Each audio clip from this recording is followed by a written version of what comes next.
perkara khusus berkaitan dengan kasus saudara Jemri. Selesai dari gelar perkara khusus itu, saya juga menganalogikan maksudnya bahwa saat itu segera kami semua menggelar pleno khusus. Jadi rapat juga gitu ya, untuk menilai, menyikapi sesungguhnya hasil dari gelar perkara khusus itu. Dan hasil dari rapat itu hari ini kami akan sampaikan kepada publik, kepada kinerja kita semua gitu ya, untuk menilai kinerja dari kepolisian termasuk sikap kami ke depan. Baik Bapak Ibu sekalian, untuk mengawali jumpa pers ini akan ada penjelasan dari Ustadz Ahmad Kosidudin gitu ya, sebagai ketua non legislasi yang memang hadir langsung dalam gelar perkara khusus. Jadi beliau akan mengantar kita apa sih sebenarnya terjadi dalam. Meskipun teman-teman juga ada yang tahu, ada yang menyaksikan dari luar sama seperti kita yang tidak masuk gitu ya. Dan tentu akan banyak persepsi. Maka lebih bagus kita mendengarkan langsung dari yang ikut di dalam menyaksikan peristiwa itu. Kepada Bapak kami persilakan. Terima kasih Bang Sam. Bismillahirrahmanirrahim. Assalamualaikum warahmatullahi wabarakatuh. Waalaikumsalam. Puji syukur kehadirat Allah Subhanahu wa taala. Salawat beri salam semoga terlimpah curahkan kepada baginda Nabi Muhammad sallallahu alaihi wasallam.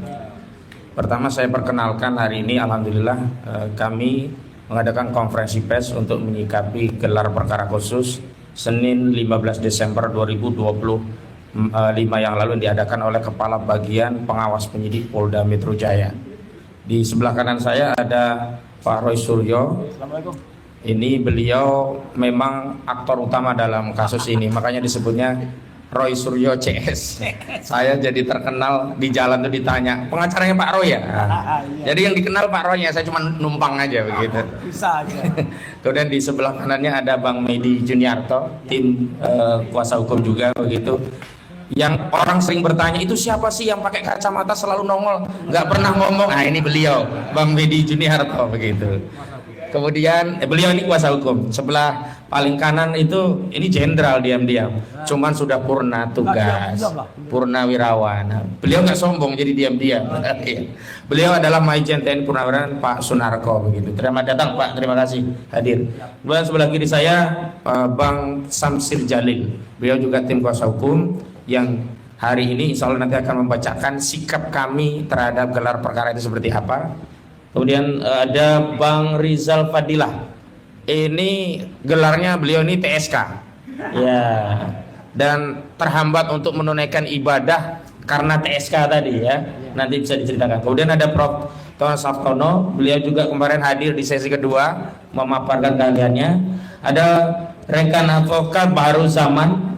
Ini tim kita juga, kacamatanya juga hitam. Jadi kalau bodyguard itu kita punya dua, Medi Juniarto dan Baharu Zaman ya. Bodyguard kita ini ya, lawyer juga. Kemudian Bung Aspari Piliang ya, ini tim advokasi yang kemarin juga ikut ke dalam proses gelar perkara khusus.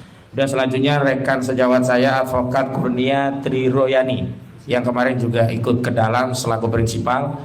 Kemudian ada juga Bung Rustam Effendi, kemarin juga hadir dalam, bahkan beliau ini yang meyakinkan ijazah itu sama dengan yang sudah beredar dan dia tegaskan foto itu bukan foto Jokowi, nanti bisa diceritakan lagi.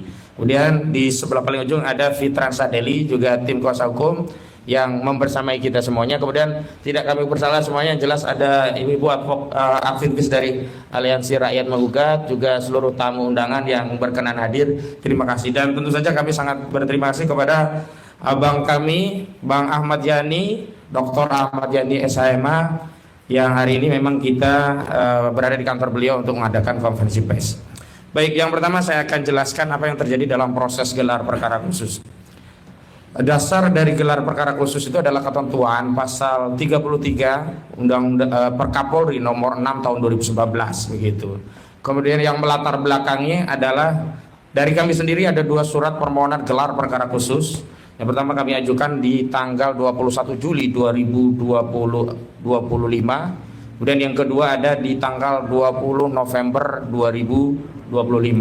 Selain dari yang kami ajukan dari tim advokasi anti kriminalisasi akademisi dan aktivis, juga ada pengajuan dari tim advokasi Bang Egy Sujana tanggal 14 November 2025.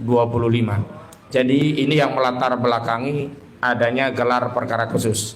Kemudian kemarin pihak yang mengadakan gelar perkara khusus adalah Kepala Bagian Pengawas Penyidik atau Kapasidik yang saat ini dijabat oleh Bapak AKBP. Kemarin beliau yang mengantarkan acara dan gelar perkara khusus dipimpin langsung oleh Direktur Reserse Kriminal Umum Polda Metro Jaya bersama Pak Wadir. Jadi Kombes Pol Iman Imanuddin yang langsung memimpin agenda begitu. Hadir dari jajaran Polda Metro Jaya, penyidik di bagian Kamnak, kemudian juga ada kepala unit dari Kamnak, kemudian dari institusi polisian ada Divkum Mabes Polri, ada Itwasum Mabes Polri, ada Dipropam Mabes Polri. Kemudian mitra yang diundang ada Komnas Perempuan, sayangnya tidak hadir, Komnas HAM sayangnya tidak hadir, dan kemudian ada dari Ombudsman hadir untuk dimintai pandangannya dalam proses gelar perkara khusus. Kemudian dari Pendumas, dari kami hadir yang pertama adalah prinsipal dan kuasa hukum dari tim advokasi anti kriminalisasi, akademisi dan aktivis, termasuk Pak Roy Suryo, Bu Kurnia, Bang Rustam, dan Bang Rizal Fadilah hadir, dan kami mau mendampingi ya, masing-masing itu didampingi oleh 2 orang advokat. Kemudian dari Terdumas hadir beberapa pelapor yang dulu melaporkan klien kami.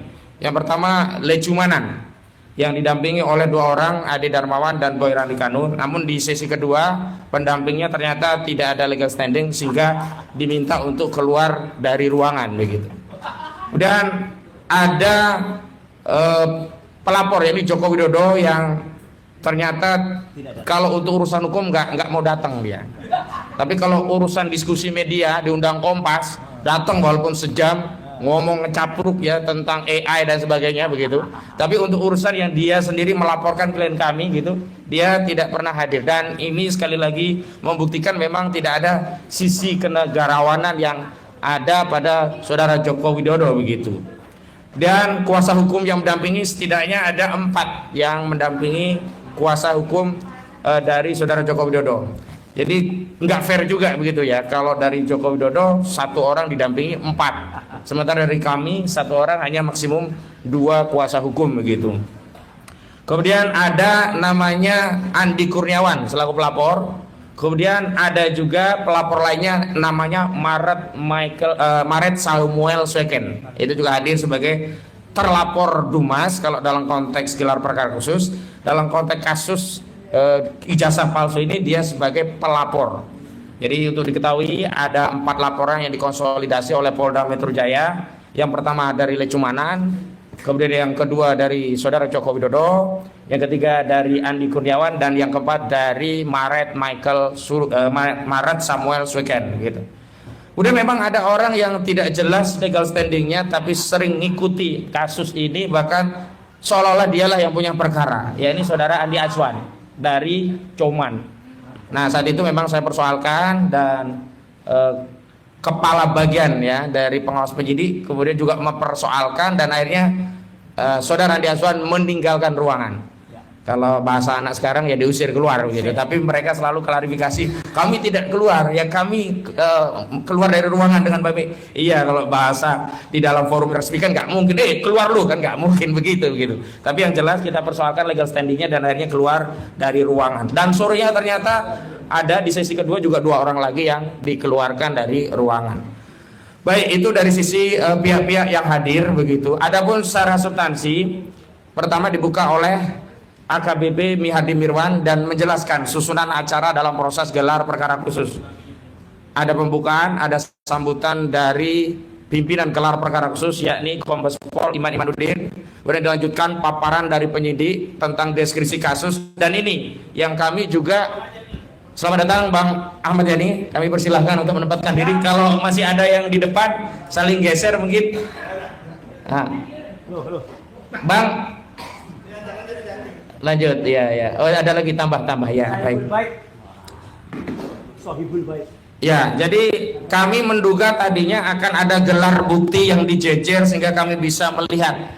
Ya, tetapi ternyata tidak, hampir sama repetisi apa yang terjadi di Baris Krim Mabes Polri, yakni hanya mendeskripsikan kasus dan apa saja yang sudah dilakukan oleh penyidik. Dan dalam kesempatan itulah Pak Roy yang kemarin konferensi pers menyatakan ternyata pasal-pasal yang sebelum ini dibantah oleh Joko Widodo tidak dilaporkan. Dari LP yang diterima oleh saudara Joko Widodo terbukti bahwa seluruh pasal itu memang diketahui dan dikehendaki oleh saudara Joko Widodo, karena dia tekan juga di bukti LP-nya begitu ya. Nah, apa saja pasal-pasalnya? Jadi ada dua klaster pertama dan klaster kedua. Klaster pertama ini pihak-pihak yang dijadikan tersangka ada Egy Sujana, ada Rizal Fadilah, ada Rustam Effendi, ada Damai Hari Lubis. Klaster, kalau kami sebut ini klaster aktivis, ada 5 orang.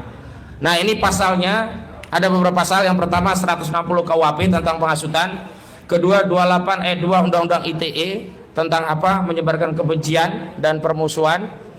Kemudian yang ketiga ada beberapa pasal yang sebenarnya tidak layak dilaporkan oleh para pelapor yang bukan pemilik ijazah karena delik aduan. Apa itu? Yakni 310 KUHP, 311 KUHP, 27A Undang-Undang ITE yang ini delik aduan tentang pencemaran dan fitnah ternyata ikut masuk dalam pasal-pasal di klaster pertama yang dilaporkan bukan oleh saudara Joko Widodo.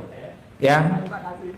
Dia dikumulasi semuanya dikenakan pasal fitnah, tapi untuk klaster pertama yang membedakan spesial untuk klaster pertama adalah 160 KUHP tentang penghasutan, 28 ayat 2 Undang-Undang ITE, dan yang kedua itu yang berbeda. Selebihnya sama ya, 310, 311, 27A Undang-Undang ITE. Kemudian klaster yang kedua ada 3 orang, yakni Pak Roy Suryo, Bung Rismon Sianipar, dan Tifauzia Tiasuma. Ini pasalnya sama juga, mirip dengan pra peradilan. Kalau pra peradilan itu mengevaluasi kinerja penyidik dari eksternal melalui lembaga peradilan, mekanismenya adalah pra peradilan.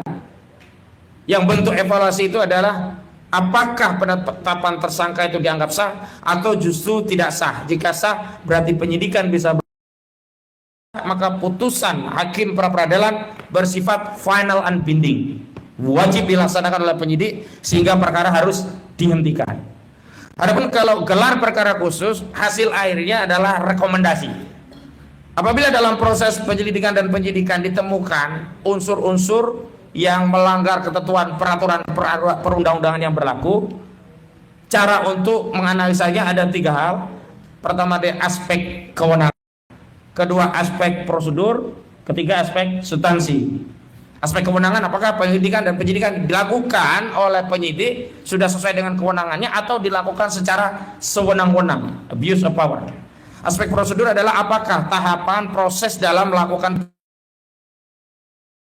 ditingkatkan penetapan tersangka itu sudah sesuai dengan ketentuan peraturan perundang-undangan yang berlaku, baik KUHP, Perkapolri, termasuk putusan-putusan undang-undang yang berkaitan dengan KUHP, misalnya putusan Mahkamah Konstitusi nomor 21 garing PUU strip Romawi 13 tahun 2000 garing 2014, di mana di sana ada kewajiban bagi penyidik untuk memeriksa calon tersangka sebelum ditetapkan sebagai tersangka. Aspek substansi tentu saja apakah materi-materinya yang diperiksa itu sudah sesuai dengan ketentuan peraturan perundang-undangan yang berlaku sehingga keputusan penyidik untuk menetapkan tersangka itu sudah sah. Nah, produk akhirnya rekomendasinya ada 2. Apabila penyelidikan dan penyidikan yang dilakukan oleh penyidik dinilai oleh bagian pengawas penyidikan Polda Metro Jaya sudah sesuai dengan ketentuan peraturan perundang-undangan yang berlaku, maka rekomendasinya adalah dipersilahkan atau direkomendasikan untuk melanjutkan penyidikan pada tahap selanjutnya. Yang kedua, apabila proses penyelidikan dan penyidikan dilakukan oleh penyidik dinilai oleh bagian pengawas penyidik bertentangan atau melanggar ketentuan peraturan perundang-undangan yang berlaku, maka direkomendasikan untuk dihentikan dan kepada Direktur Tindak Pidana Kriminal Umum Polda Metro Jaya direkomendasikan untuk menerbitkan SP3. Apa itu SP3? Surat Perintah Penghentian Penyidikan. Itu ya. Nah, kemarin yang kami sampaikan apa saja problemnya? Yang pertama dari tahapan itu memang ada tahapan yang meloncat, yakni ada 1 dari 8 tersangka ditetapkan sebagai tersangka padahal tidak pernah diperiksa dalam proses penyidikan. Padahal Mahkamah Konstitusi telah menegaskan bahwa frasa ya dimaksud di dalam KUHP tentang bukti permulaan yang cukup untuk menetapkan seorang menjadi tersangka dalam proses penyidikan adalah terpenuhnya 2 alat bukti, dan salah satu konfirmasi terpenuhnya 2 alat bukti adalah dengan melakukan tindakan pemeriksaan terhadap calon tersangka. Limitatif. Ini perintah putusan Mahkamah Konstitusi. Putusan nomor 21 garing PU strip Romawi 13 garing 2014. Kalau nggak salah diputus di 18 April 2015. Jadi masuk 2014, divonis 2015. Dan ini berimplikasi tidak hanya kepada seorang tersangka, tapi keseluruhan. Karena paket penyelidikan dan penyidikan disatukan dalam satu berkas. Pemberitahuan pengumuman tersangka diberikan kepada kami, klien kami ini juga dalam satu kesatuan. Tidak Pak Roy dikirimi sendiri, Bu Kurnia sendiri, nama sendiri, enggak. Tetapi 8 nama ini semuanya dalam satu paket proses penyelidikan penyidikan yang dilakukan oleh penyidik. Memang paket ini kemudian oleh penyidik dibuat 2 klaster. Silakan rekan sejawat. Ini Bang Abdul Ghafur Sangaji, ya. Saya lanjutkan. Yang kedua, klaster apa yang kami sebut sebagai akademisi, ya. Klaster pertama kami sebut aktivis, klaster kedua disebut akademisi, begitu. Selanjutnya kami juga sudah sampaikan kritik soal bagaimana ada 3 orang yang ditetapkan tersangka padahal substansi pemeriksaannya belum masuk kepada perkara atau pokok-pokok peristiwa apa yang dipersoalkan oleh penyidik sehingga ketiga orang ini naik menjadi tersangka. Siapa saja? Pertama, Kurnia Triroyani. Kedua, Rizal Fadilah. Ketiga, Roy Suryo. Apa problemnya? Kurnia Triroyani dan Rizal Fadilah pada tingkat penyidikan sebelum diperiksa dan diambil keterangan itu sempat menanyakan ijazah aslinya mana atau ijazah yang disebut asli, tapi tidak diberikan oleh penyidik dan akhirnya tidak dilakukan pemeriksaan dari substansi perkara. Kenapa? Karena setiap pertanyaan dalam berita acara pemeriksaan yang tebal itu hanya dijawab, saya baru akan menjawabnya setelah ditunjukkan kepada saya ijazah Joko Widodo. Artinya belum masuk materi pokok perkara pada pemeriksaan BAP Kurnia Triroyani Rizal Fadilah. Sementara terhadap Roy Suryo, karena panggilan limitatif pada satu peristiwa tertentu dan di tempat tertentu, ketika persoalan yang dipertanyakan justru keluar dari surat panggilan, peristiwa-peristiwa yang tidak relevan, tidak berkenaan, bahkan tidak sesuai dengan kapasitas seorang Roy Suryo karena tidak hadir dalam setiap video yang ditunjukkan. Karena saksi di dalam KUHP itu diatur adalah orang yang melihat, mendengar, dan mengalami suatu peristiwa dan bisa menerangkan alasan kenapa ada dalam peristiwa itu. Dan karena semua yang peristiwa disodorkan Pak Roy Suryo saat itu tidak ada dalam peristiwa, jadi juga semuanya ditolak. Artinya juga belum sampai pada substansi materi pemeriksaan. Jadi kalau Egy Sujana itu secara formil dan material belum diperiksa sama sekali, Kurnia Triroyani, Rizal Fadilah, dan Roy Suryo itu secara material belum masuk pada pokok pemeriksaan. Kemudian kami juga kemarin sampaikan kritik terkait adanya sejumlah tersangka yang profesinya sebagai advokat. Ada 3. Inisialnya DHL, ES, termasuk ya KTR, ya. 3-tiganya advokat dan saat itu sedang menjalankan fungsi profesi sebagai advokat, dan sesuai dengan ketentuan Undang-Undang Nomor 18 Tahun 2003 tentang advokat khususnya pasal 5 ditegaskan 3 hal. Pertama, advokat itu adalah penegak hukum sama dengan polisi, jaksa, juga hakim. Yang kedua, ada imunitas advokat dalam menjalankan profesi, di mana ditegaskan bahwa seorang advokat dalam menjalankan pekerjaannya untuk membela kliennya dengan itikat baik tidak boleh ya diperkarakan baik secara pidana maupun perdata. Dan yang ketiga, itikat baik dalam menjalankan perkara itu yang menjadi dasar bahwa advokat tadi memiliki imunitas. Dan itu yang kemudian belum pernah dilakukan klarifikasi kepada organisasi advokat tempat bernaung ketiga orang ini. Karena di setiap organisasi advokat itu ada namanya Dewan Kehormatan Advokat. yang dimana Dewan Kehormatan tadi ketika penyidik hendak memanggil seorang advokat, maka dia harus bertanya kepada organisasi advokat dan nanti meminta kepada organisasi tadi untuk menjelaskan apakah peristiwa yang hendak ditanyakan kepada advokat ini adalah bagian dari tugas dan tanggung jawab profesi advokat atau di luar kompetensi atau tugas dan tanggung jawab profesi. Maka Dewan Kehormatan Advokat dari organisasi advokat akan menjawab surat dari polisi dengan dua jawaban. Yang pertama, apabila Dewan Kehormatan Advokat menjelaskan bahwa peristiwa yang hendak ditanyakan kepada advokat itu tidak dan bukan bagian dari tugas profesi seorang advokat, maka Dewan Kehormatan Advokat memberikan rekomendasi mempersilahkan penyidik untuk memanggil advokat yang bersangkutan.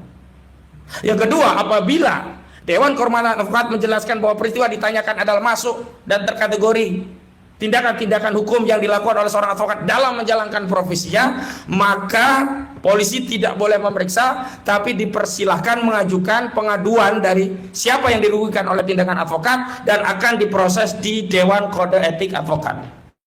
Jadi seperti itu. Dan ini konfirmasi ini diadakan atau tidak, setidaknya adalah ada dokumen dari polisi yang menanyakan itu kepada organisasi advokat. Itu hal-hal yang kemarin menjadi persoalan yang kita perdebatkan, yang memang tidak mendapatkan jawaban karena sesi tanggapan itu hanya internal mereka. Kemudian dari kubu Joko Widodo dan seterusnya. Nah, memang ada satu sesi yang menarik, yakni sesi di mana akhirnya kami meminta bukti itu menurut Budi Ariadi, dia ditunjukkan bukti itu di rumah Joko Widodo pada sekitar bulan Juli ya kalau nggak salah. 25 Oktober. Oh, Oktober. 24 Oktober. Iya, 24 ya. 25 atau 24 itu? 24. Oh, berarti 24-nya nanti ditipu ya. Dia menyatakan sudah ditunjukkan dan asli. Sementara pada tanggal 23 Julinya itu hari Rabu 23 Juli barang itu disita oleh penyidik Polda Metro Jaya saat melakukan pemeriksaan lanjutan kepada saudara Joko Widodo di Solo, karena saudara Joko Widodo mengaku sakit dan tidak bisa ke Jakarta, maka polisi yang ngalah ke Solo. Tapi sakitnya saudara Joko Widodo itu unik. Untuk ke Jakarta, keluar kota untuk memenuhi panggilan penyidik dalam rangka pro justisia tidak bisa. Tapi kalau nggak salah Kongres PSI itu di Jogja ya? Enggak, di Solo. Oh ya, Kongres PSI keluar untuk memberikan orasi begitu. Jadi sakitnya unik ini ya. Sakitnya kalau ketemu polisi itu nggak bisa. Tapi kalau untuk kongres, ke Kompas TV, wawancara media sehat. Tapi yang nggak sehat juga sih bisa kita lihat gitu ya. Jadi itu yang terjadi. Makanya kami meminta untuk memastikan apakah benar barang bukti itu ada, apakah benar barang bukti itu sudah disita.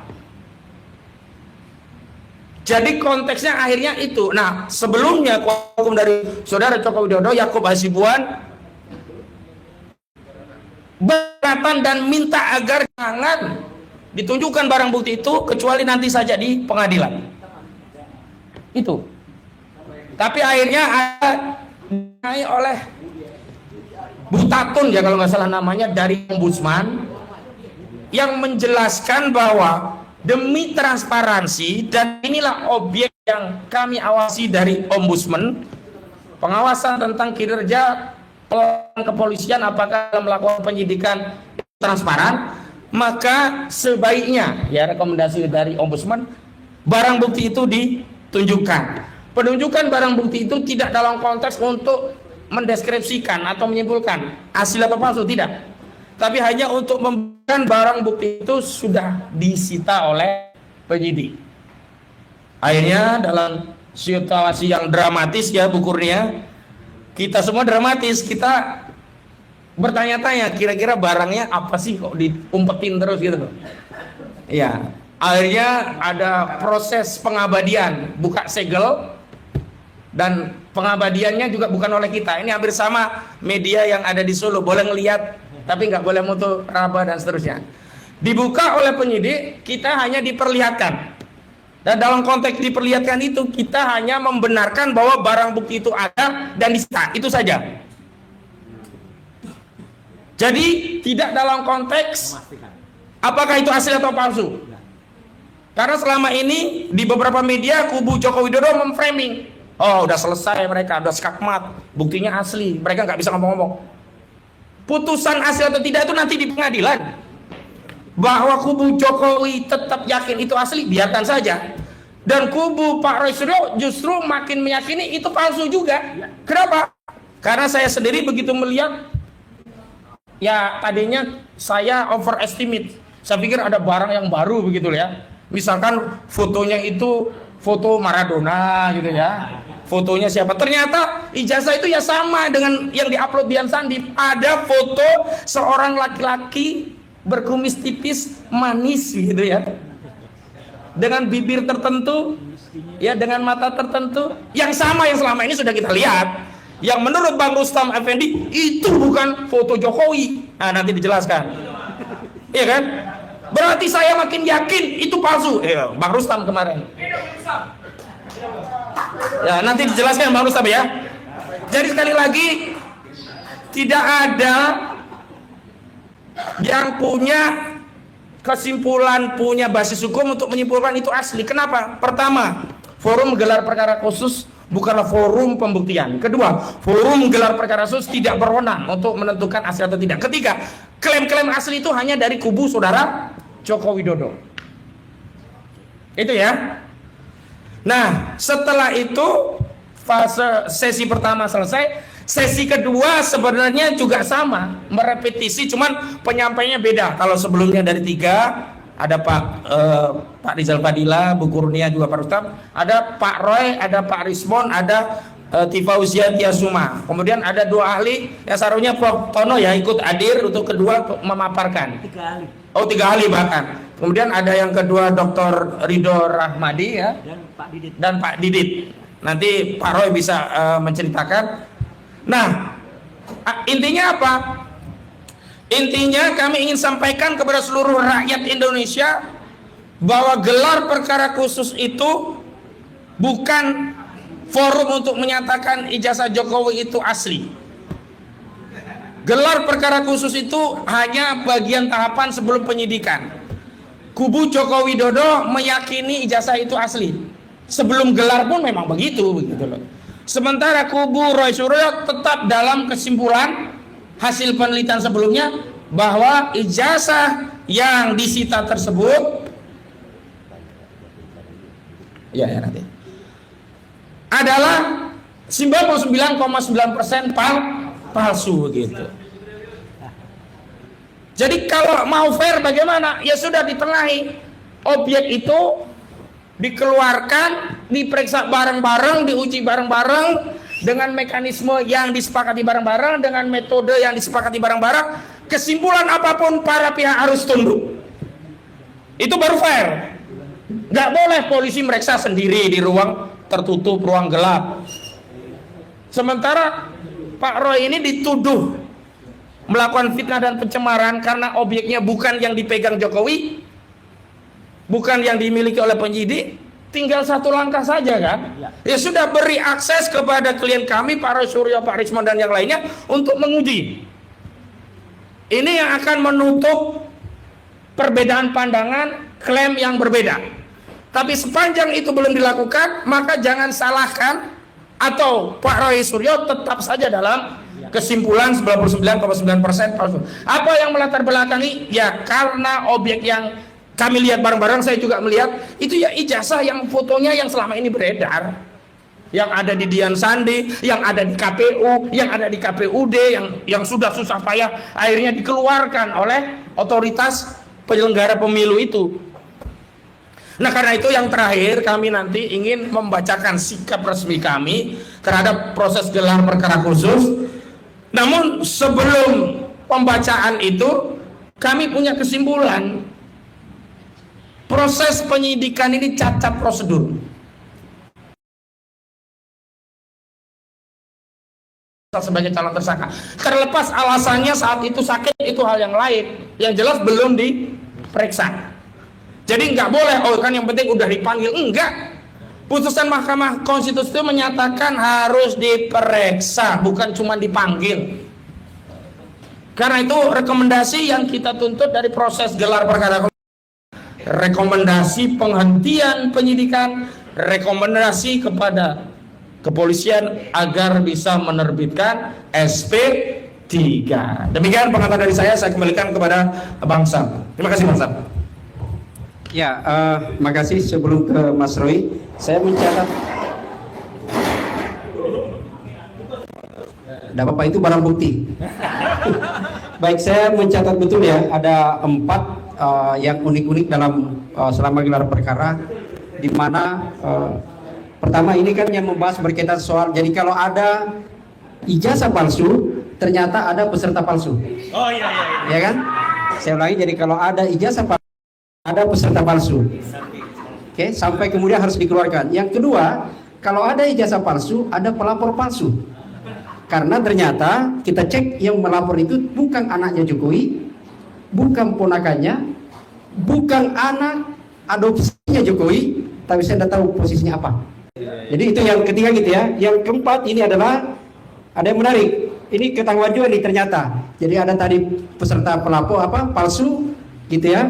Lalu kemudian ada pelapor palsu. Ternyata ada yang ketahuan bertambah bohongnya.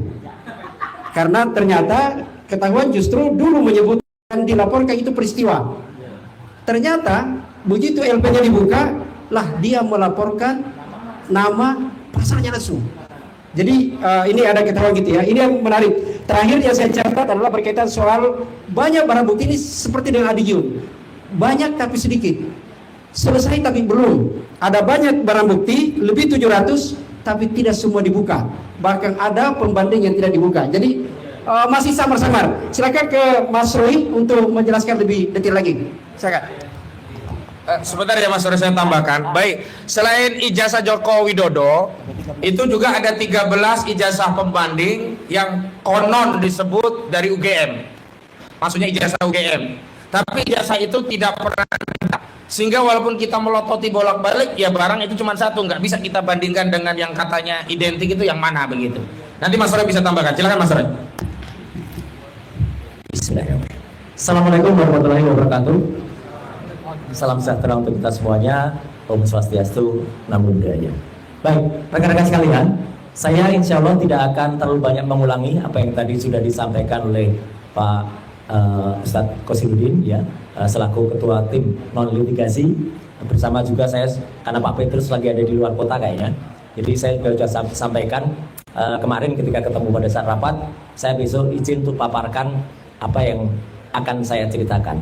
Jadi gelar perkara yang kemarin, gelar perkara khusus yang 3 hari yang lalu dilakukan pada hari Senin tanggal 15 Desember 2025, pada intinya tetap kita melakukan atau mengucapkan apresiasi atau terima kasih. Karena itu terjadi karena surat permohonan dari kita, salah satunya dari tim advokasi anti kriminalisasi akademisi dan aktivis TKA ya. Dan juga satunya permintaan dari tim kuasa hukumnya Bang ES Egy Sujana. Jadi kalau ada kemudian statement-statement di luar mengatakan oh itu terjadi bukan karena permintaan kita, tidak. Jelas itu permintaan kita. Dan berlangsung dengan sangat tertib. Kenapa saya bilang tertib? Karena orang-orang yang tidak punya legal standing sebenarnya sudah diminta keluar, dengan kata yang lebih halus, diusir. Balik. Oh iya, kembali ya. Pada sesi 1 yang termasuk diusir adalah orang yang terkenal banget sekarang, sering banget bohong, namanya Andi Aswan. Dan dia secara, aduh ini saya lucu ya, pada acara Rakyat Bersuara dia ngaku saya dengar semua karena saya ada di samping di lorong itu. Dan saya bilang itu namanya nguping, tidak sah itu namanya. Dia harusnya malah terkena pelanggaran. Karena apa? Karena dia nggak sah nguping, udah nggak punya legal standing. Akhirnya dia ngaku saya penasehatnya Peradi Bersatu atau apa gitu. Apapun urusannya. Pada sesi kedua yang saya lihat langsung pun ya, orang namanya Boy Kanu itu ketua Peradi Bersatu pun kalau tidak diundang, tidak ada nama dia di dalam daftar list yang ada di Pak Kabid Pasidik, ya disuruh keluar. Dia nunjukkan surat tugas. Ini surat tugas saya selaku ketua. Loh, surat tugas selaku ketua kan tidak untuk acara itu. Jadi itu sama saja kita naik motor, kemudian tetap salah ya. Naik motor di ada terus kita nggak punya SIM C, tapi punyanya SIM A. Tetap salah. SIM A itu untuk roda 4, motor roda 2. Itu loh analoginya kayak gitu. Jadi tetap salah. Dia punya surat tugas tapi bukan untuk acara itu. Nah, kalau ini saya bantu ya, Pak Kosinudin. Kalau ada orang di sesi lain kemudian di acara lain mengatakan, Pak Ustadz Kosinudin nggak ada di sesi kedua. Memang nggak ada. Karena beliau tahu pasti kapan tugas dan tanggung jawabnya. Di sesi kedua, itu memang beliau menugaskan beberapa orang lain termasuk Mas Gafur, Pak Azam, ada. Jadi kita itu tahu supaya apa? Supaya kita sama-sama tahu. Jadi nggak hanya satu orang yang ngerti semuanya. Itu yang terjadi. Bukan kemudian orang itu harus ada. Saya pun kalau ditanya ya saya nggak ada di sesi pertama. Karena saya memang tidak terdaftar di sesi pertama. Tapi saya ikut di sesi kedua. Jadi itu supaya jelas ya. Makanya kalau kemarin juga ada di selain saya bersuara ada juga orang lain yang nggak punya legal standing, nggak punya kaitan apapun dengan peristiwa, datang juga di acara yang lain di head to head, namanya Freddy Damanik. Nah nanti ada kebohongan Freddy Damanik yang lain nanti kita ceritakan. Ya, tapi gini, saya kembali ke topik. Jadi apa yang terjadi pada ruang gelar perkara tadi sudah diceritakan dengan sangat bagus, dan yang saya tunggu dan Mas Rismon tunggu sebenarnya kehadiran ahli abal-abal dari mereka. Karena dulu pada saat gelar perkara di Mabes Polri, dia datang. Meskipun juga dia datang katanya ahli IT tapi hanya ahli sastra. Karena hanya bisa ngomong tanpa menjelaskan apapun. Lah kemarin malah nggak datang sama sekali. Orang namanya Joshua Sinambela atau Roni Teguh. Yang saya dengar dialah yang dipakai oleh Polda Metro Jaya untuk kemudian menersangkakan atau diambil keahliannya, diambil statementnya untuk kemudian menerapkan di pasal-pasal termasuk 32 dan 35 ITE. Nah, apa yang terjadi kemarin itu sebenarnya tidak jauh beda dengan gambar ini. Karena kami nggak boleh motret di dalam, maka saya pakai gambar ini. Gambar ini adalah gambar yang sudah dipresentasikan pada saat gelar perkara tanggal 22 Mei 2020 di Mabes Polri. Ini adalah gambar orang namanya Wahyudi Andrianto. Ini Wahyudi Andrianto. Siapa dia Wahyudi Andrianto? Ini adalah adiknya Iriana atau adik iparnya Jokowi. Ketika menyerahkan yang disebut-sebut katanya ijazah kepada Mabes Polri. Ini masih mending. Yang diserahkan tuh bisa megang, bisa ngamati, bisa nyentuh, bisa meraba. Kami kemarin sama sekali hanya diperlihatkan dan dipegangi. Kemudian baru ketika saya mau dekat gini ada teriak, dekat gitu. Kayak saya mau nyokot aja gitu. Ini ijazah ini, ya. Jadi yang ditunjukkan ukurannya memang sedikit lebih besar ini. Dan ini yang penting diketahui teman-teman. Kenapa kami nggak bisa meriksa? Ijazah yang kertas ya, kertas sekali lagi kertas. Kertas yang disebut ijazah itu masih ada dalam mapnya dan ada plastik di depannya. Jadi bukan dalam bentuk kertas begini, masih ada plastik. Jadi bentuknya kayak gini nih loh. Makanya foto ini enggak, kalau dinamanya enggak, tapi dimasukkan map dan ada plastiknya seperti ini. Gimana bisa meriksa? Mohon maaf. Gimana bisa meriksa emboss? Kalau mungkin yang namanya watermark bisa kelihatan bisa, tapi tipis banget. Tapi yang namanya emboss gimana bisa diperiksa? Teman-teman, sekarang itu ada kemajuan teknologi, misalnya wallpaper. Ada wallpaper rumah teman saya, bagus banget kayak batu bata gitu. Begitu saya pegang, loh kok licin. Bentuk batu bata itu adalah citra grafis. Artinya belum tentu emboss ini punya relief, punya tekstur. Nimbul. Iya, belum tentu nimbul. Itu hanya bisa kalau kita ngeraba. Jadi makanya saya setuju dengan Ustadz Kosinudin. Kami kemarin tuh tidak bisa memeriksa. Nanti Prof. Tono Saksono akan menjelaskan bagaimana cara memeriksa yang benar. Ya. Artinya apa? Yang kita lihat tuh seperti ini, seperti.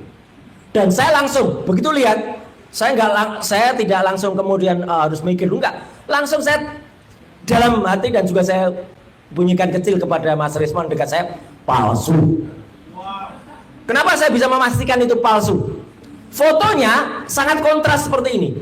Teman-teman semua, foto ini, ijazah ini kan seolah-olah yang dikatakan dicetak tahun 1985. Saya tantang sekarang teman-teman semua. Coba kita cari foto kita di rumah yang usianya sudah 40 tahun. Bentuknya kayak apa? Tidak akan ada yang kontras kayak gini.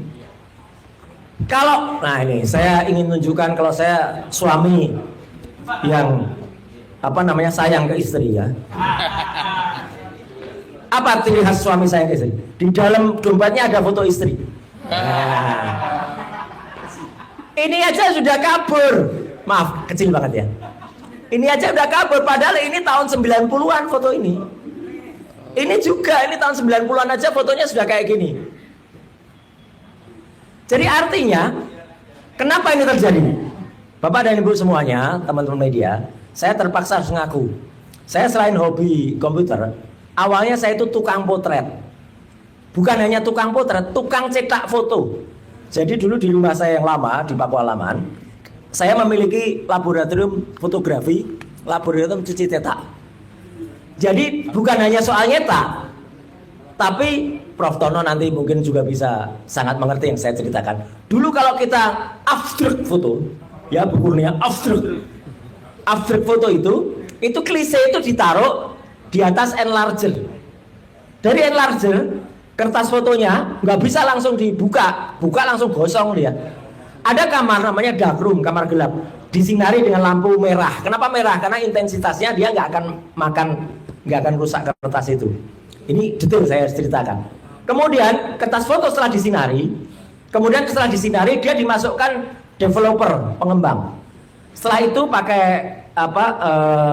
kayak sendok tapi sendoknya kayu, dia diputar-putar supaya dia ngefix, namanya fixer. Setelah itu digantung, pelan-pelan baru keluar citra gambarnya. Itu murni violi kemis, sangat kimiawi. Usianya tidak lama, biasanya di atas 10-20 tahun. Setelah itu memudar. Buktinya ada pada ijazahnya Mas Resmond. Resmond itu ijazahnya baru 23 tahun yang lalu, itu pun fotonya sudah hilang. Sudah jadi Rasman. Enggak, jadi Resmond ya gitu. Nah, ini bukti, maaf deh saya tunjukkan karena kemarin media banyak tanya, buktinya apa kalau Roy Suryo tuh dulu tukang potret? Nih, ini kejadian 30 tahun yang lalu di gedung Sabta Pesona tahun 1985. Jelek-jelek gini teman-teman semua, saya dulu juara 1 lomba foto nasional. Juara 1, juara 2-nya siapa? Namanya Mas Agus Surono. Mas Agus Surono adalah fotografernya Joko Widodo, fotografer resmi istana. Jadi kalau nggak percaya silahkan cek ke Mas Agus Surono. Kenapa beliau juara 2? Dia juara 1 diserahkan langsung oleh Menteri Pariwisata Postel waktu itu Pak Yub Afe. Ya, ini saya kalau di rumah kerjaan saya dari dulu kayak gini nih. Ya, 30 tahun yang lalu loh nih, 95. Jadi artinya dengan pengetahuan itu, insya Allah kita bisa memastikan. Jadi ini, Prof. Tono, ini adalah analisis bukan digital. Yang saya lakukan kemarin analisis visual, tetapi dengan pengetahuan analog. Kalau analog harusnya apa? Ya ijazah ini harus diuji dengan carbon dating namanya. Fotonya dicek, dites, jadi preparat dia diletakkan di mikroskop, dilihat teksturnya. Itu mohon maaf, itu pun yang saya lakukan terhadap ketika saya menganalisis foto mantan Presiden Abdul Rahman Wahid. Ketika ada foto dengan seseorang waktu itu, ya. Itu saya lakukan begitu untuk memastikan analog, ya dengan analog. Kenapa kemarin nggak dilakukan? Lah ijazahnya aja disembunyikan sekian lama. Baru kemarin atas jasa Ombudsman juga dan atas kebaikan, saya bilang nggak apa-apa lah, kebaikan lah Polda Metro dan atas permintaan kita semua, terutama yang ada di sesi 1, Mas Rustam, Bu Kurnia, Pak Rizal dan kawan-kawan ya, yang ada di sesi 1 itu akhirnya itu keluar. Jadi kami ambil hikmahnya di sesi kedua. Cuman anehnya aja juga keluarnya juga baru terakhir jam 11.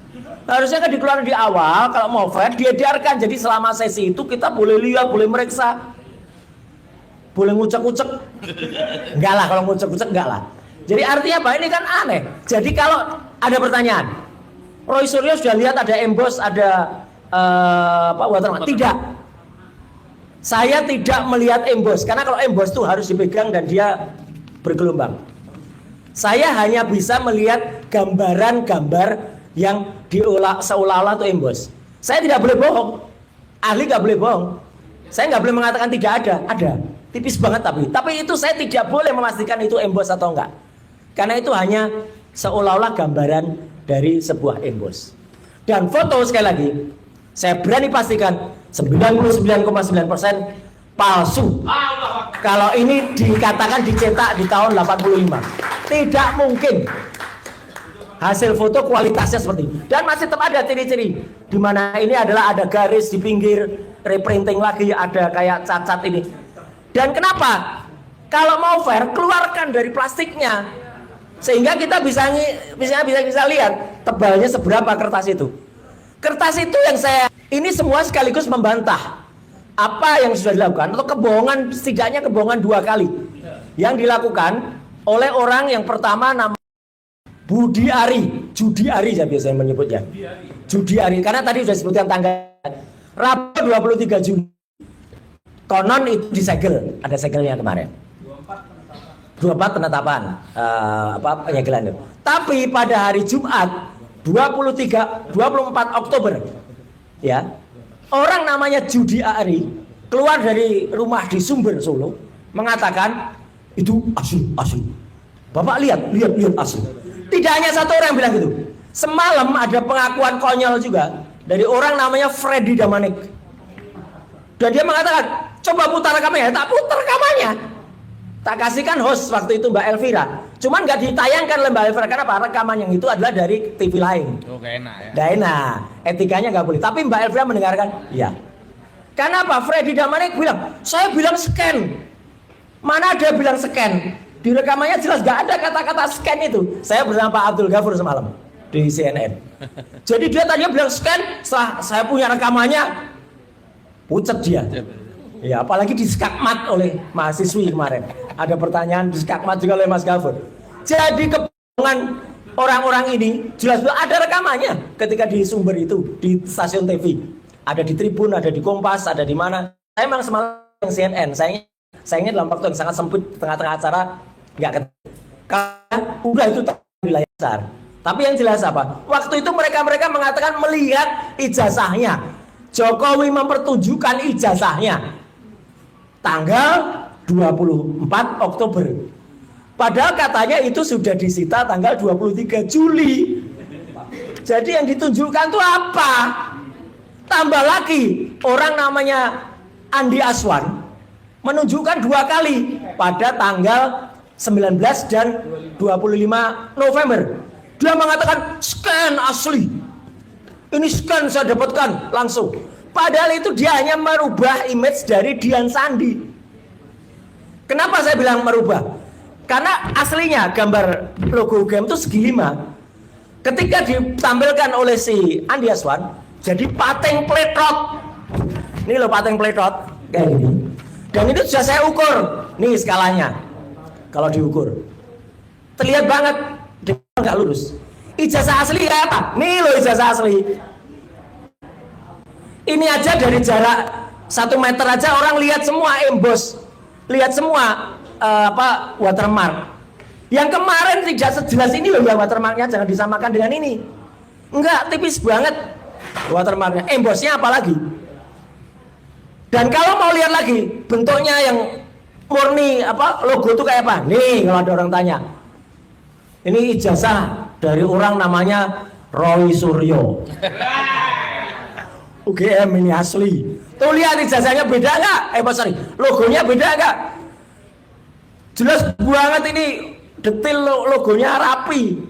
Ini fotokopi ya. Jadi kalau fotokopi hanya tampak watermark, tapi memang nggak kelihatan di fotokopi. Karena ini hanya fotokopi yang saya kumpulkan waktu itu di KPUD. Dan ini ada mengesahkan tuh, capnya jelas. Artinya teman-teman semua, saya menguatkan apa yang disampaikan oleh Ustadz Kosinudin tadi dan juga oleh teman-teman. Dan bilang, memang betul bisa jadi ijazahnya tuh bisa nggak cuma satu. Tanggal 22 Mei yang kita lihat mana ini? Sekarang teman-teman, ini yang ditampilkan Mabes Polri dulu ya. Dengan yang ditampilkan ini kemarin, sama nggak kira-kira? Beda dong. Yang jelas yang satu hitam putih, yang satu ada garis tengahnya ini, yang satu enggak. Dari sini saja kita udah curiga. Jangan-jangan nanti Pak Rustam bisa bawa contoh ijazah yang lain dari pasar situ itu ya. Pasar Pramuka maksudnya. Nah, jadi itu teman-teman semua, ya. Jadi sekali lagi kami tegaskan, saya tegaskan. Saya bersama tim advokasi, akademisi dan aktivis ya, menyatakan dengan tegas, kertas ya, kertas saya hanya bilang kertas. Sosok kertas yang disebut-sebut sebagai quote and quote ijazah yang dipertontonkan pada gelar perkara khusus kemarin adalah 99,9% palsu. Itu bukan. Ini poin baru bahan untuk teman-teman lawyer semua. Yang kedua ya, izin. Karena saat itu kami juga dipertontonkan ada 3 LP dari non Jokowi dan 1 dari Jokowi. Ya, tadi sudah dikatakan oleh Mas Kosinudin. Tapi akan saya tambahkan. Terima kasih sekali lagi LP, dan dari LP itu kita tahu bahwa siapa yang kemudian berniat jahat. Ya. Jahat itu kata-katanya cinta kepada Rangga ya di film Ada Apa Dengan Cinta. Ya Jokowi telah menyebutkan pasal-pasal itu. Memang yang disebutkan oleh salah satunya contohnya Lecumanan, memang tidak itu. Dan sekali lagi, Allah Maha Besar. Tuhan memberikan jalan. Kita tidak diperbolehkan memotret LP-nya kan. Jadi kita kan nggak bisa menghafalkan itu. Lucunya, semalam di acaranya di salah satu TV itu kan ditampilkan. LP-nya Lecumanan itu. Iya, LP-nya Lecumanan. Iya. Disitulah. Nah, disitulah saya baca ya. CNN dan salah satu TV. Garuda ya, CNN ya. Jadi bukan saya loh ya yang membocorkan. Mereka sendiri dengan konyolnya membocorkan itu di televisi. Saya baca saja bahwa di LP yang dilaporkan oleh saudara Lecumanan, yang dilaporkan telah melaporkan dugaan tindak pidana terhadap ketertiban umum Undang-Undang Nomor 1 Tahun 46. Udah dibatalkan. Makanya saya orang yang bodoh soal hukum aja. Nggak tahu. Baca ini loh, ini kok masih ditulis. Makanya MK udah mata dan pasal 160 ya, junto pasal 28 Undang-Undang ITE. Ya, ini saya pelajari ya, gitu. Dan ini pembelaan saya, teman-teman tolong bela ke-7 atau bahkan ke-11 yang lain. Yang dilaporkan itu hanya Roy Suryo dan kawan-kawan memang. Tapi kejadiannya itu adalah kejadian di Hotel JW Luansa pada hari Rabu 23 April 2025. Teman-teman ada di Hotel JW Luansa enggak? Nggak ada. Hanya saya. Tapi kenapa teman-teman ikut terlaporkan? Dan nggak diperiksa loh ya dari Luansa. Makanya. Jadi ini fakta baru ini. Saya boleh dilaporkan ini. Tapi teman-teman kok bisa masuk di sini?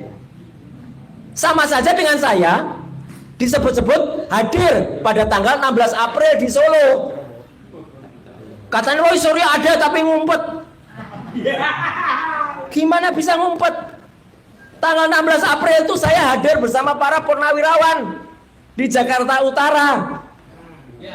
Di salah satu masjid apa itu ya? Ada tuh Bang Dul. Iya, di Jalan Musyawarah, betul. Kelapa Gading. Jadi kan ini bohong semua. Makanya, dan nah ini menarik tadi yang disebutkan oleh Bang. Terima kasih diingatkan. Dengan Jakarta Selatan telah terjadi tindak pidana dugaan penghasutan dan kebencian melalui media elektronik yang dilakukan oleh terlapor Roy Suryo. Memang ada dan kawan-kawannya. Tapi kan masa kalau orang nggak ada di situ nggak ditulis. Dengan korban, terhadap korban Peradi Bersatu, advokat public defender, nggak ada nama orangnya. Organisasi bisa jadi terlapor, bisa jadi korban. yang kemudian melaporkan. Ini kan konyol banget gitu loh. Jadi Polda Metro, tolonglah kalau menerima laporan, tolong benar-benar equality before the law. Jelas-jelas kalau yang dilakukan Andi Aswan, Joshua Sinambela, dan kemudian Andi Aswan melakukannya lagi pada tanggal 19 dan 25. Itu jelas orangnya ada, jelas kebohongan publik yang dia lakukan. Pelapornya jelas ada di tempat, Bang Rustam ada di tempat. Pak Medi juga, kok Pak Medi, maaf.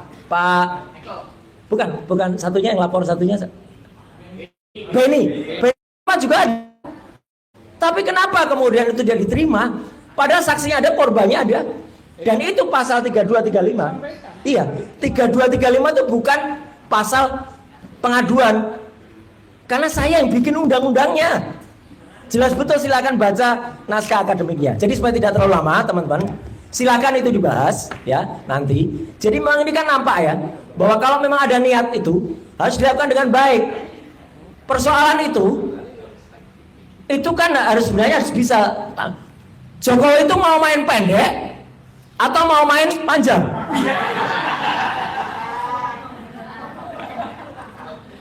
Iya kan? Mau main pendek atau main panjang? Kalau mau main panjang ya jadinya panjang, ayo. Tapi kalau mau pendek ya dia cepat gitu loh. Minta maaf aja. Dan kemudian kan kita sama dengan contohnya kaos ini. Nah, ini terakhir. Kalau ditunjukkan ini sama dengan kalau ditunjukkan ijazah. Apakah ini kita bisa memastikan kalau ini fotonya Jokowi? Enggak, ini Jokowi. Belum tentu ini Jokowi. Orang Jokowi sekarang aja dibandingkan dengan dulu aja beda. Apalagi ini. Jadi nggak salah kalau ada orang mengatakan apakah ini kita harus mengaku ini ijazah asli? Enggak. Sekali lagi, 99% insya Allah palsu. Sekian, terima kasih. Wassalamualaikum warahmatullahi wabarakatuh. Ya. Ini seru ya kalau Mas Roy gitu ya. Luar biasa ya. Pasti catatan saya tetap juga dari baik di forum sesi pertama, sesi kedua tetap ternyata ada peserta palsu. Gitu ya. Jadi itu yang ini. Ya, yang kedua, saya malah takut Mas Roy tadi menyebut embos gitu ya. Jangan-jangan karena selalu kata-kata yang disebut Mas Roy tiba-tiba muncul kata dilengkapi ada embosnya. Nah, langsung dilengkapi ada orang besar. Ada bosnya gitu ya. Bosnya itu. Baik, teman-teman sekalian, untuk berikutnya ada Bang Rizal Fadila gitu ya. Ini beliau sampai kemudian terganggu dicekal ya. Tapi dia bisa hadir di sini. Paspornya ditarik katanya. Untung yang lain belum keluar dari Indonesia jadi masih bisa berjalan-jalan ke situ gitu ya. Itu masih Indonesia gitu. Ya. Cekal juga ya. Assalamualaikum warahmatullahi wabarakatuh. Ya, Bapak Ibu yang saya hormati, dua hal yang dimintakan saya untuk menyampaikan. Yang pertama adalah selintas suasana saat gelar perkara khusus di sesi yang pertama, yaitu undangan bagi klaster 1. Kemudian yang kedua yang berkaitan dengan penarikan paspor ya, beberapa waktu yang lalu. Nah, yang pertama tentang apa yang terjadi di gelar perkara khusus tadi, saya kira intinya sudah detail disampaikan ya oleh Ustadz Rozinuddin dan juga oleh Dr. Roy Suryo.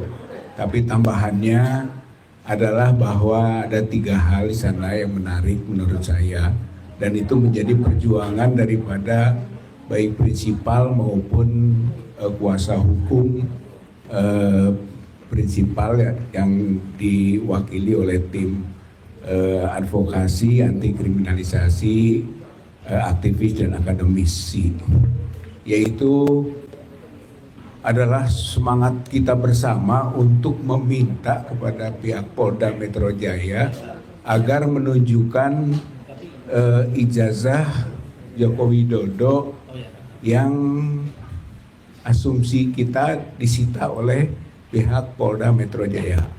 Saya kira itu adalah hasil perjuangan kita sebagai disebutnya pelapor Dumas atau terlapor LP, itu ya, itu nama istilahnya seperti itu, gitu ya. Nah, terutama ya ketua tim kita Pak Zainuddin yang ngotot tentang penunjukan ijazah itu. Ya. Karena apa? Karena bagaimana tersangka ya, disangkakan dengan berbagai pasal, tapi tidak pernah ditunjukkan ijazahnya. Saya kira itu poin pentingnya. Yang kemudian beberapa pandangan-pandangan yang lain juga mensupport, mendukung keras atas itu sebagai faktor utama. Itu yang pertama itu. Dan itu ternyata nanti pada waktunya dibantah keras oleh pihak terlapor Dumas atau pelapor LP, yaitu timnya Joko Widodo, bahwa mereka mengatakan sangat keberatan ditunjukkan ijazah tersebut. Jadi ini penting poin ini gitu ya, karena bahwa itu hasil perjuangan dari kita semua dan mereka kalah gitu ya atas proses pertarungan itu. Jadi jangan dibalik, sebab image yang dibangun adalah seolah-olah mereka sukarela, senang, silakan, kan sudah selesai ditunjukkan. Padahal itu perjuangan kita, itu penting poin satunya. Poin dua adalah equality before the law. Yang disampaikan di forum itu oleh tim kita semua adalah bahwa faktanya dalam mekanisme sejak pelaporan sampai proses penyelidikan dan penyidikan itu tidak ada equality before the law. Kalau mereka itu sangat cepat sekali prosesnya, dimulai dari pelaporan yang kemudian diterima tanpa konsultasi dulu, kemudian setelah itu BAP, saat itu juga, setelah itu juga, di saat itu juga keluar surat perintah penyelidikan. Saya kira ini rekor tercepat gitu kan atas seorang yang bernama Joko Widodo itu. Sementara kita juga cepat, tapi cepatnya cepat dihentikan di Bareskrim, cepat dalam proses penyelidikan jadi penyidikan, cepat distatuskan tersangka, itu beda cepatnya. Tapi hakikinya adalah tidak ada equality before the law. Dan itu nanti akan menunjukkan cacatnya proses hukum dari yang dilakukan oleh pihak Jokowi. Itu saya kira itu jadi modal besar dan itu kita sampaikan di forum gelar perkara khusus kemarin ya. Untuk menunjukkan apa?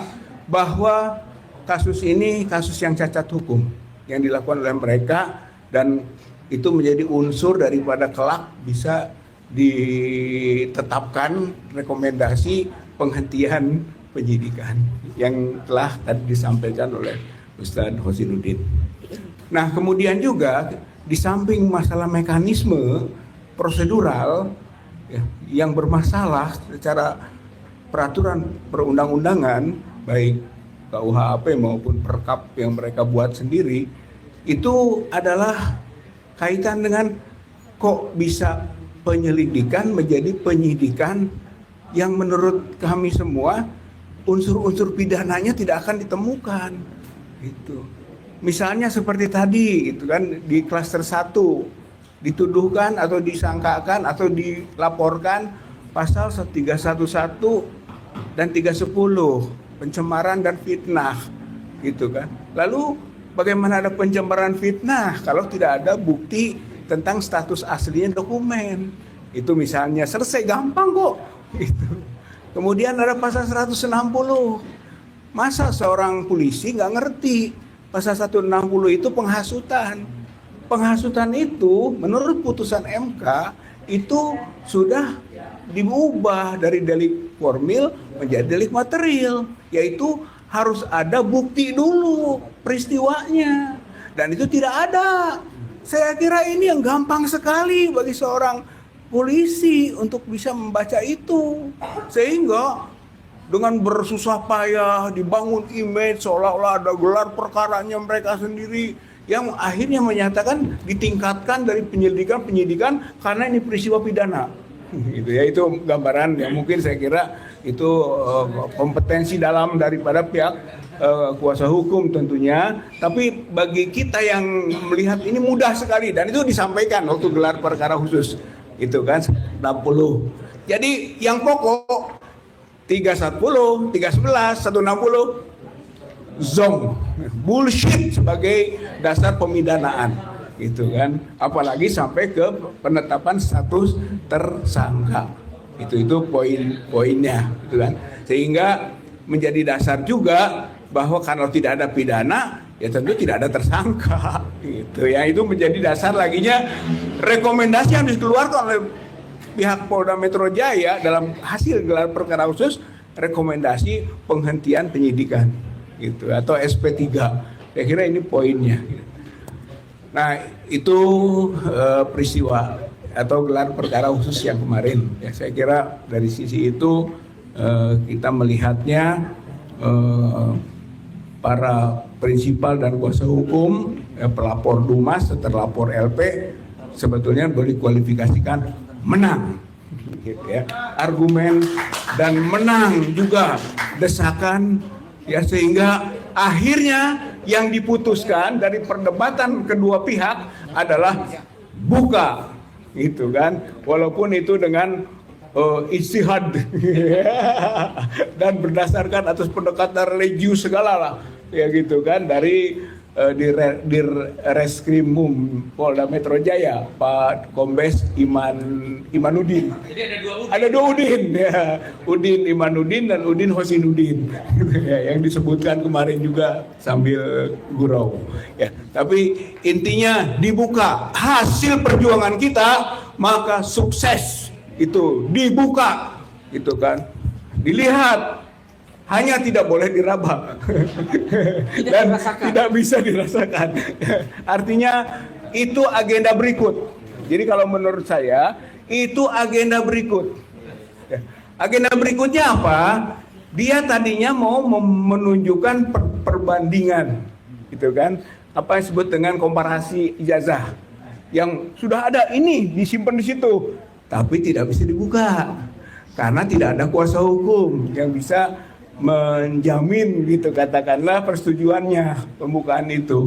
Walaupun sebetulnya itu tidak mesti harus dilakukan begitu. Itu kewenangan kompetensi penuh ada pada penyidik atau pihak pimpinan gelar itu. Nggak benar juga itu, ya, tapi apalah, ya memang begitu. Ya, tidak. Yang tadinya saya ingin lihat dari komparasi itu, kan Dr. Roy sudah melakukan penelitian untuk ijazah bandingannya 1115 yang miliknya Fronojiwo, kemudian ada 1116 miliknya Hari Mulyono, dan ada 1117 miliknya Sri Murtiningsih, gitu kan, yang telah dikaji oleh Dr. Roy itu beda dengan yang Joko Widodo, kan begitu. Kalau saja itu dibuka, ada nggak nama itu? Itu kan 3 orang itu. Kalau 3 orang itu ada, selesai bagi kita. Tapi enggak, mereka tidak buka. Walaupun mereka menyebut 13 nama, 13 ijazah itu ada nama-namanya, ya gitu kan. Itu realita yang terjadi pada saat itu, ya. Nah, apa tuntutan kita ke depan? Tuntutan kita ke depan ini kan akan diperiksa, diuji oleh laboratorium forensik Mabes Polri. Entah sudah, entah belum, kan begitu, ya kan, kita tidak tahu ini, gitu. Tapi asumsinya harus dari belum, maka kita punya gerakan tekanan. Tekanannya adalah seperti yang tadi sampaikan, bahwa di dalam uji forensik nanti, itu kan, itu harus melibatkan pihak-pihak lain yang disebut dengan independen, karena inilah kuncinya. Ini kuncinya sekarang. Jadi mereka sudah kalah, terpaksa menunjukkan kekalahan yang fatal nanti adalah uji forensiknya. Ternyata berdasarkan uji forensik Labkrim itu palsu, yang sesuai dengan keyakinan kita semua, gitu kan. Tinggal itu saja sekarang ini. Satu, yaitu proses uji forensik di Labkrimnya, di lab forensiknya itu diikuti oleh pihak ketiga yang independen, termasuk ahli-ahli kita dibenarkan. Satu itu. Atau kedua, kita bisa juga mintakan agar boleh diperiksa oleh laboratorium forensik lain, gitu ya, baik dalam negeri maupun luar negeri. Nah, kalau begitu selesai, gitu kan, tentang palsu dan aslinya yang kita yakini tadi palsu. Nah, untuk bisa begitu, Ya, untuk bisa begitu, maka desakannya harus muncul masif dari berbagai elemen masyarakat. Tugas kita sekarang gitu kan, untuk mengajak berbagai elemen masyarakat untuk mendekat kepolisian agar dua hal tadi, yaitu melibatkan pihak ketiga dalam proses uji forensik di lab forensiknya Polri, atau yang kedua memberi kebebasan laboratorium forensik lain yang dimiliki oleh lembaga-lembaga lain bisa mengujinya. Itu desak oleh masyarakat, desak oleh rakyat. Saya kira itu poin gelar perkara khusus. Nah, kemudian yang kedua, sedikit lagi ya, soal pencekalan. Pencekalan itu berdasarkan surat dari Dirjen Imigrasi, ya, Kementerian Imigrasi dan Pemasyarakatan Republik Indonesia. Ada dasar-dasarnya, tapi intinya begini: menindaklanjuti surat keputusan Kepala Kepolisian Negara Republik Indonesia nomor sekian-sekian tanggal 10 Desember tentang pencegahan dalam perkara pidana yang terhitung tanggal 11 Desember 2025 sampai 11 Juni 2026. Dengan ini disampaikan penarikan sementara paspor RI atas nama saudara. Gitu ya. Jadi langsung minta ditarik paspor. Gitu ya. Mohon kerjasamanya menyerahkan paspor RI kepada kantor imigrasi, ya, atau kantor imigrasi terdekat dengan domisili saudara paling lama 3 hari setelah saudara menerima surat pemberitahuan. Gitu ya. Untung saya punya paspor. Ada yang lebih untung tidak punya paspor. Pak Rustam, apa yang mau diserahkan? Jadi intinya, gitu kan, kita harus menyerahkan paspor. Kita agak senyum juga, memang tidak punya agenda ke luar negeri, apalagi kabur. Ya, apalagi kabur, rugi kalau kita kabur. Ya kan? Apa gunanya kita ke luar negeri? Orang urusan ini di dalam negeri kok belum tuntas urusan ini, gitu. Malah harus ada di sini, gitu kan, untuk itu, gitu. Satu, aneh. Gitu. Yang kedua, memang paling kalau ke luar negeri, saya itu ke Mekah, ya. Kalaupun itu, tapi Mekah itu bukan luar negeri. Asal orang menyangka itu bumi umat Islam, gitu kan, intinya itu ruang ibadah, begitu. Baru kemarin pulang umroh, ya memang ada agenda, ya insya Allah mungkin 2 atau 3 kali sampai 6 bulan ke depan untuk umroh. Tapi umroh itu bukan jamaah, kebetulan membimbing jamaah, gitu. Ya artinya terhambat kan proses itu, ya dirugikan lah atas peristiwa ini. Konteks kegiatan ibadah, ya baik membimbing maupun yang dibimbing sama-sama ibadah. Berarti dengan pencekalan dan penarikan paspor ini maka menghalangi ibadah, gitu. Saya kira ini poin penting. Padahal relevansinya nggak ada. Gitu. Malah yang seharusnya dicekal atau itu Jokowi, gitu. Intinya mah begitulah. Jokowi yang kemungkinan kabur, Jokowi yang kemungkinan berlindung ke negara-negara yang lain. Mungkin yang punya potensial untuk itu Cina, gitu. Jadi justru ia yang sebenarnya harus dicekal dan keluarganya cekal, ambil paspornya. Jangan kita, tapi kita akan taat hukum, gitu ya, insya Allah. Ya demikian ya Bapak Ibu yang saya hormati, bahwa proses pencekalan itu juga bagian dari gambaran tidak equality before the law, tidak ada kesamaan di depan hukum. Saya kira ini juga diskriminasi hukum, bagian dari proses kriminalisasi hukum terhadap beberapa warga negara Indonesia yang sedang mencari kebenaran tentang status ijazah Jokowi asli atau palsu, yang sampai sekarang diyakini ijazah Jokowi Dodo palsu. Terima kasih. Assalamualaikum warahmatullahi wabarakatuh. Saya tadi itu ingat Roy Suryo dan kawan-kawan, ternyata ini adalah kawan-kawannya. Padahal informasi saya dapat Bu Kurnia, Mas Rustam dengan Bang Rizal baru kenal juga dengan Mas Roy gitu loh. Jadi ternyata dalam kawan-kawan itu cepat sekali gitu ya. Oke, ke Mas Rustam ini yang ikut melihat kan, kalau duit itu kan dilihat, dirabah, diterawang, dinikmati karena belanja. Tapi ini ijazah bro, cukup dilihat ya. Saya kan ke gebrak meja. Ini yang memastikan nih sampai di ini. Protesnya dan kawan-kawan. Oke, bismillahirrahmanirrahim. Assalamualaikum warahmatullahi wabarakatuh. Pada acara gelar perkara khusus kemarin, ini gara-gara Bang Rijal ngomong mau disita paspornya nih, jadi begitu. Karena nggak punya paspor gitu. Ini menghina sehina-hinanya ini, imigrasi buat saya nih.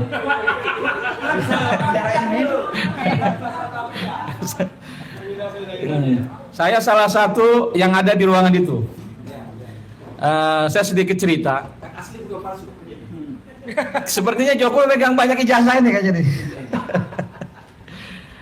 Saat itu saya bilang sama polisi-polisi dan kawan-kawan yang lain, kalau saya bukan seorang kuasa hukum, saya nggak ngerti hukum, saya ini aktivis. Yang saya bicarakan adalah apa yang saya tahu dan apa yang saya rasakan gitu loh.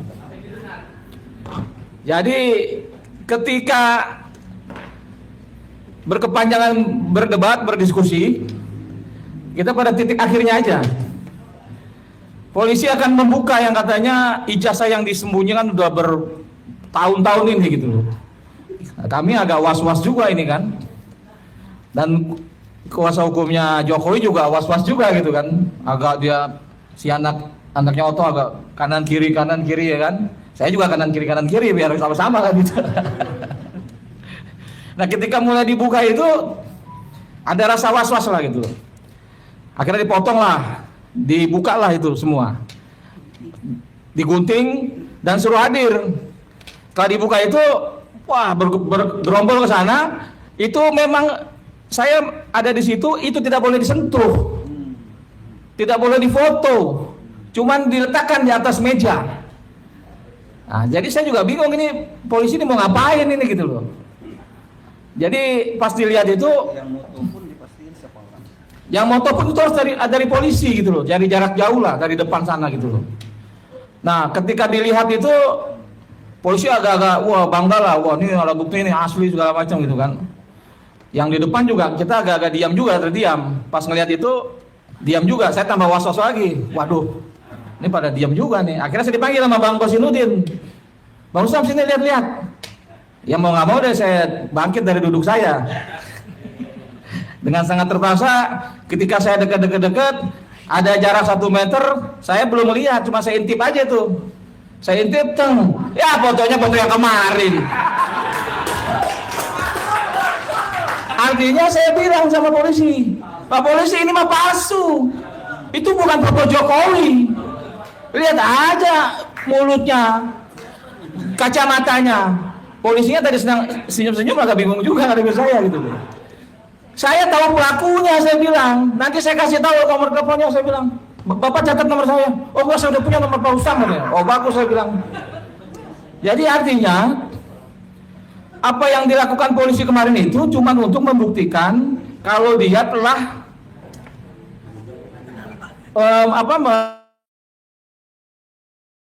menyita alat bukti. Bukan menyatakan itu palsu apa yang dikatakan oleh kuasa hukum Jokowi, bukan menyatakan itu asli. Apa yang dinyatakan kuasa hukum, wah itu asli, mereka diam. Enggak, bukan itu. Orang saya setelah saya bilang palsu, saya balik lagi, saya lihat yang mana embosnya, yang mana tulisan UGM-nya, hampir nggak kelihatan sama mata saya yang masih nggak pakai kacamata nih. Jadi tipis sekali antara ada dan nggak adanya itu gitu loh. Apalagi yang katanya logo-logo yang kecil-kecil itu, boro-boro mau embos, boro-boro mau diraba gitu loh. Dilihat aja nggak kelihatan gitu loh. Jadi saya menduga ini, waduh, polisi bagaimana ini cara ilmunya gitu loh. Jadi jangan membohongi mata rakyat gitu loh. Rakyat itu punya mata nggak bisa dibohongin.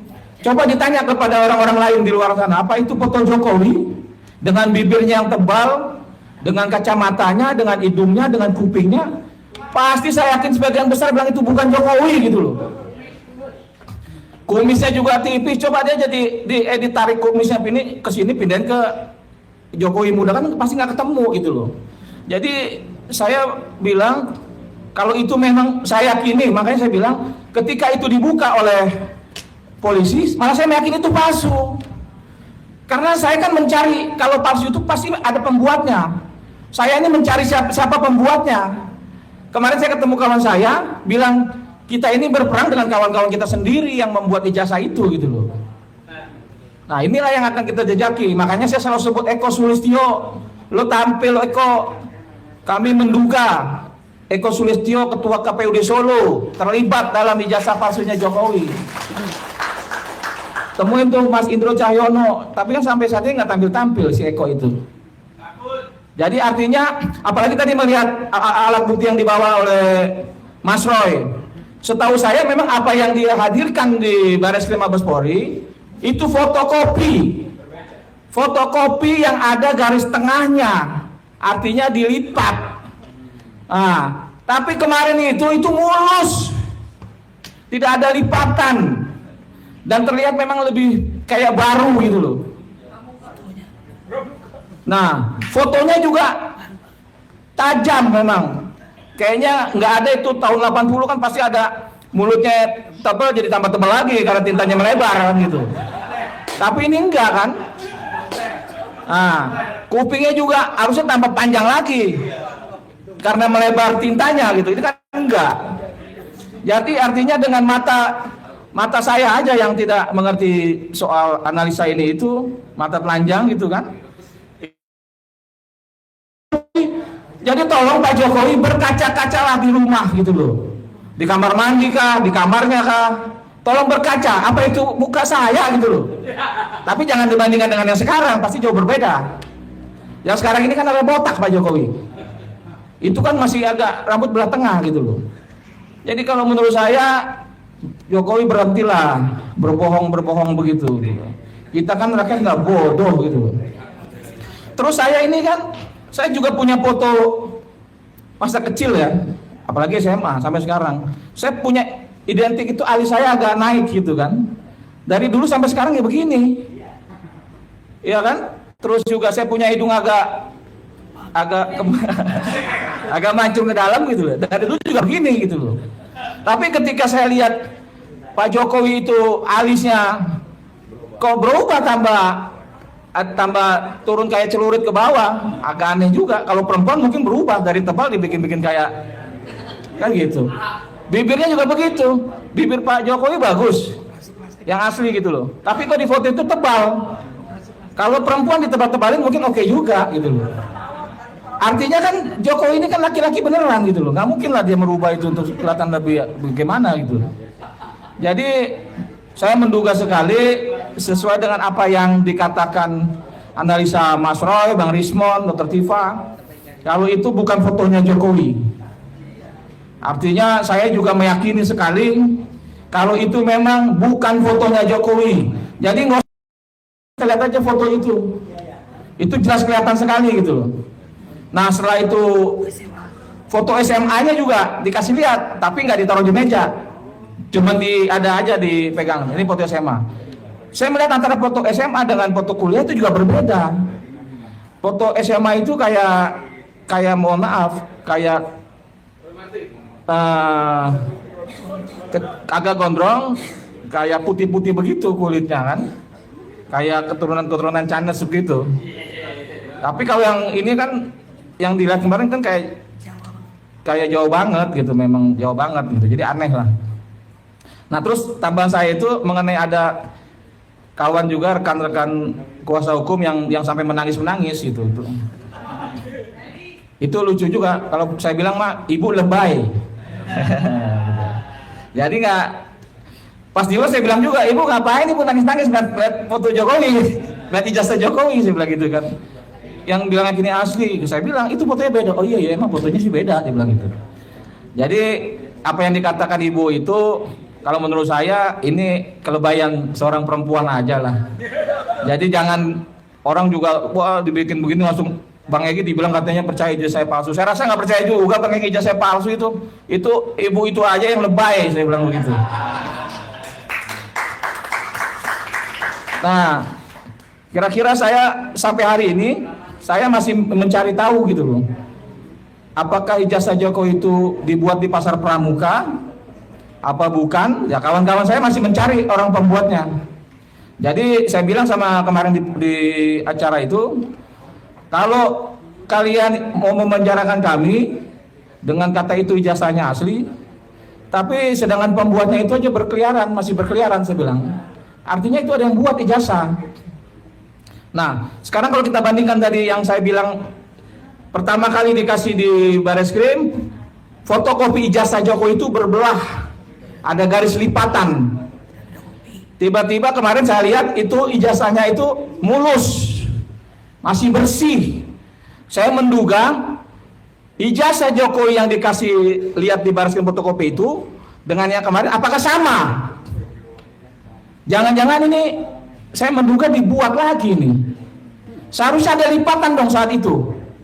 Saat diperlihatkan kemarin, harusnya ada lipatan tengah. Ini nggak ada. Apa karena lagi rame-ramenya ada emboss, watermark gitu kan? Ditambah lagi dibikin lagi supaya sama. Karena disimpannya cukup lama ini. Dia kalau saya bilang sih mungkin diduga ada maksud lain untuk menyembunyikan yang terlalu lama gitu kan. Entah dengan cara-cara apa kita nggak tahu karena dia punya kekuasaan untuk itu gitu loh. Tapi artinya itu menurut batin saya itu barang yang berbeda antara yang diperlihatkan oleh Bareskrim dengan yang diperlihatkan kemarin. Karena di Bareskrim itu ada lipatan agak-agak kotor sedikit, di Polda kemarin mulus. Kalau dilihat di sana ada iler-ileran bekas fotokopi, sini nggak ada gitu loh. Jadi itu saya rasa itu saya menduga ini berbeda. Kira-kira seperti itu. Wabillahi hidayah. Wassalamualaikum warahmatullahi wabarakatuh. Ya, makasih Mas Rusam gitu ya. Ini dari ahli ya. Jadi kebetulan Prof Tono adalah salah satu ahli yang hadir dalam sesi 2 memberikan penjelasan di penyidik dan kita ingin dengar apa penjelasan dalam forum supaya ini. Persilakan. Prof. Terima kasih. Assalamualaikum warahmatullahi wabarakatuh. Saya pengalaman kemarin itu pengalaman pertama saya masuk ke Bares ke Polda itu. Jadi ngurus STNK aja belum nggak pernah ke sana.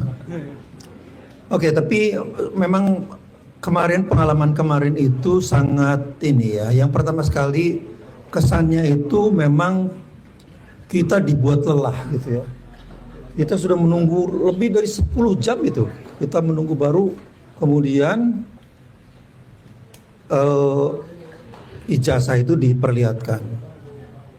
Ya sudah dalam keadaan fatigue gitu ya, physical fatigue gitu ya, memang ya konsentrasi sudah anulah sebagian besar kita ini. Nah, cuman satu hal yang memang juga, jadi itu yang pertama ya. Jadi kita tuh tidak diberi kesempatan diberi kesempatan yang di momen yang terbaik lah untuk kita bisa kognitif kita tuh lagi bekerja dalam kondisi yang prima gitu. Yang keduanya sangat aneh sekali, kemudian tidak boleh diraba, tidak boleh itu gitu. Saya pikir tadinya membayangkan saya bakal tidak edarkan gitu loh, dimuter gitu, kemudian masing-masing bisa melihat, bisa gini gitu. Ternyata cuma begitu. Bayangkan begitu ditaruh itu kan tersangkanya aja ada 3 orang. Penasihat hukumnya ada mungkin 4 orang, ada ahli juga 3 orang gitu kan, ya penuh lah begini apa. Jadi memang menurut saya ini ada sesuatu yang sangat tidak adil lah gitu ya, tidak adil, tidak fair gitu. udah diberi waktu di 5 menit terakhir sebelum kita berakhir, kita sudah menunggu 10 sampai 11 jam, keadaan kondisi fisik yang sangat lelah gitu ya. Kemudian tidak boleh saya membayangkan seperti kita tuh kedudukannya seperti seorang gemologis misalnya. Gemologis itu orang yang expert dalam menilai batu permata gitu ya, batu permata, berlian atau apa gitu. Kemudian cuman boleh dilihat, itu kan kacau itu. Mana ada gemologis mau melakukan pemeriksaan atas itu. Kalau dia seorang profesional betul ya tidak akan ditolak itu pasti. Jadi kita juga sebetulnya kondisinya kemarin seperti itu. Kita melihat seperti itu kok harus cuma dilihat doang dan tidak boleh diraba, tidak boleh. Nah, padahal seharusnya itu justru yang paling ideal itu seperti yang dianukan oleh Reza Indragiri di Rakyat Bersuara kemarin tuh. Ya, Rakyat Bersuara kemarin.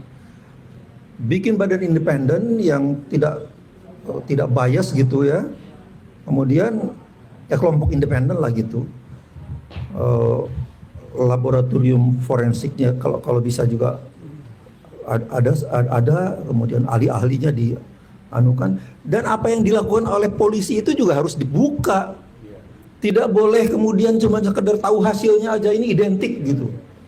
Kita tuh sejak SD itu dididik kalau kita mengerjakan pekerjaan itu ya ada prosesnya kita tuliskan gitu. Itu wajib itu. Kalau kita cuman misalnya ada satu ujian atau ulangan gitu, kita cuman hasilnya aja X gitu. Meskipun itu benar, tapi tanpa proses apa-apa, tanpa proses menunjukkan prosesnya, kan itu pasti ditolak itu oleh gurunya. Jadi bagaimana mungkin kita yang sudah dididik sejak kecil seperti itu, tiba-tiba disampai di kepolisian malah kemudian ini identik. Apa yang identiknya apa? Identik dengan apa? Dengan bagaimana prosesnya, bagaimana metodologinya, bagaimana. Jadi memang ini menurut saya ada sesuatu yang sangat krusial yang maka dari itu saya mengusulkan ya tadi saya kira sangat bagus sekali apa yang disarankan oleh Ustadz Rizal Fadila.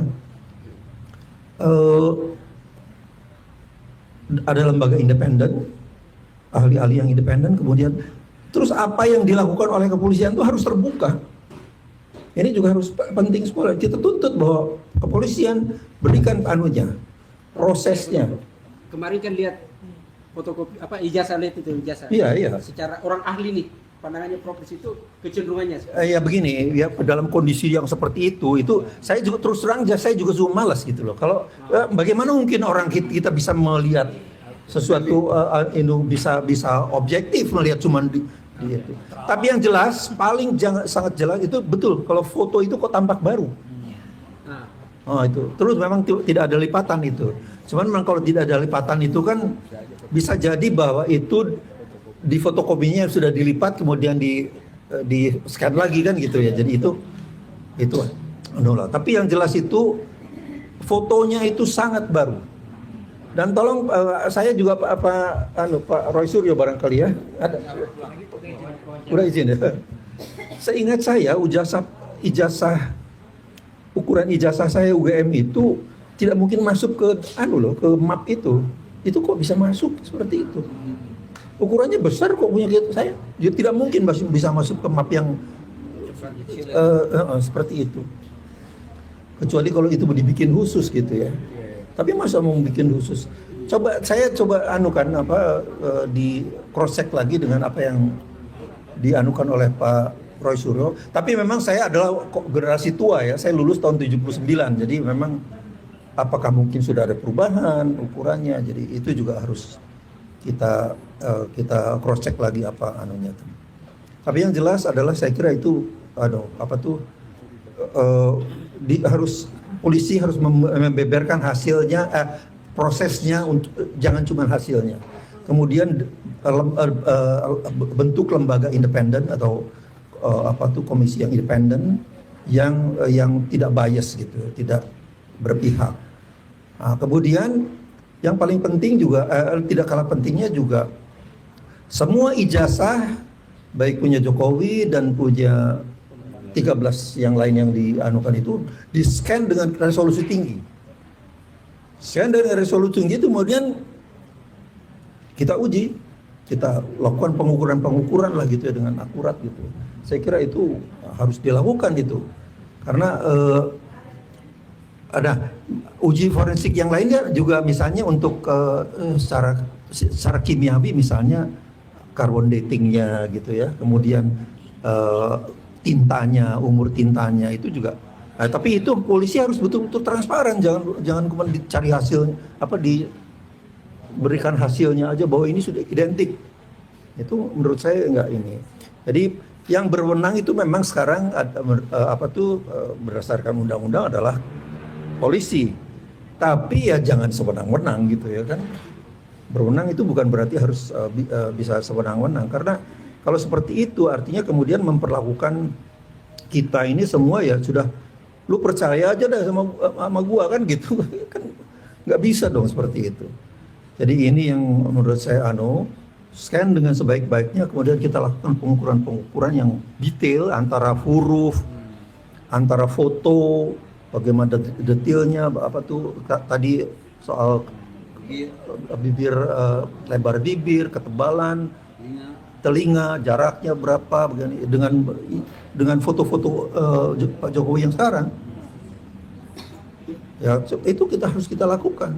Polisi juga silahkan melakukan, tapi dengan yang transparan. Kita juga melakukannya dengan transparan. Kan gitu. Saya kira itu saja yang bisa saya sampaikan, tidak bisa terlalu banyak juga. Terima kasih. Assalamualaikum warahmatullahi wabarakatuh. Kasih Bro. Saya lempar ke teman-teman jurnalis ya. Sisinya sekarang, kalau ada yang sebelum untuk masuk ke simpulan ke Pak Samsir, ada yang ingin bertanya? Teman-teman? Nggak ada, tinggal Ada yang ingin bertanya, apakah Pak Samsir punya ijazah tahun berapa? Oke, kalau tidak ada kita langsung ke ini ya, ke Pak Samsir untuk pembacaan gitu ya. Oke. Terima kasih.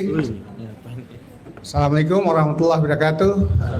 Bapak Ibu, saudara sekalian, para undangan media dan YouTuber. Setelah tadi penyampaian yang disampaikan hubungannya dengan gelar perkara khusus di Polda Metro Jaya pada hari Senin 15 Desember 2025 lalu, pada kesempatan terakhir ini saya akan membacakan pernyataan hukum Tim Advokasi Anti Kriminalisasi Akademisi dan Aktivis tentang tanggapan atas proses gelar perkara khusus Kabak Wasidik Polda Metro Jaya. Sehubungan dengan telah dilaksanakannya proses gelar perkara khusus dalam kasus dugaan ijazah palsu Jokowi yang dilakukan oleh Kepala Bagian Pengawas Penyidik Polda Metro Jaya pada 15 Desember 2025, kami sampaikan tanggapan hukum sebagai berikut. Pertama, proses gelar perkara khusus yang dilakukan oleh Polda Metro Jaya adalah serangkaian kegiatan untuk melakukan evaluasi dan koreksi terhadap proses penyidikan yang dilakukan oleh penyidik Reskrimum Polda Metro Jaya, yang kesimpulan akhirnya berupa rekomendasi atas perkara yang dapat dilanjutkan atau dihentikan. Dua, gelar perkara khusus tidak dimaksudkan dan tidak berwenang untuk menetapkan keabsahan barang bukti, sehingga penunjukan dokumen ijazah Jokowi yang disita dari Jokowi tidak dapat dan tidak memiliki kualifikasi untuk menetapkan ijazah tersebut asli atau palsu. Ketiga, proses penunjukan bukti ijazah SMA dan S1 Jokowi hanyalah untuk mengkonfirmasi bahwa dokumen tersebut dan telah disita oleh penyidik per 23 Juli 2025. Penunjukan dokumen tersebut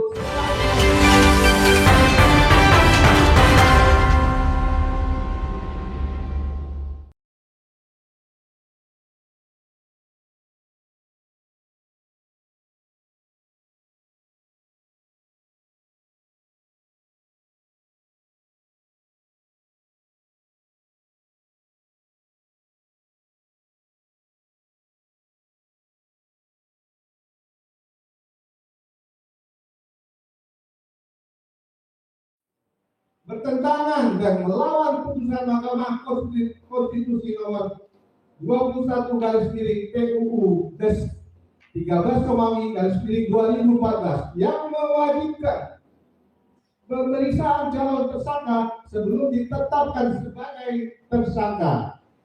Menimbang dan memperhatikan hal-hal tersebut sebagaimana kami kemukakan di atas, maka kami berkesimpulan penyidikan yang telah dilakukan oleh penyidik Reskrimum Polda Metro Jaya cacat prosedur.